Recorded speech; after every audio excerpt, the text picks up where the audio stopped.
তো যা করার কইতে হবে।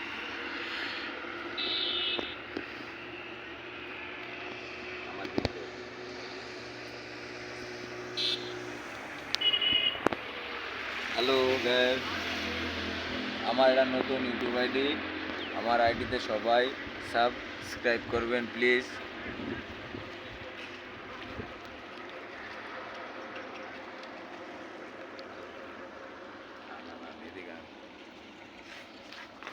এবার এত পরিমাণ বন্যা হয় নাই, যতটুকু বন্যা হয় প্রতি তারিখে এর চাইতে অনেক কম হয়েছে। আমরা ঘুরতে আসলাম, আসার পরে জায়গাটা ভালো লাগলো। বাতাস অনেক বেশি, আকাশে রোদ, তারপরেও বাতাসটা অনেক ভালো লাগছে। তাই ছোট ভাই মনিরাসের সাথে বললাম গাড়িটা ব্যাক কর, আমরা একটু বাতাস খাই। তো ভালোই লাগলো, এই জায়গাটায় এসে অনেক ভালো লাগছে। সবাই সাপোর্ট করবেন প্লিজ।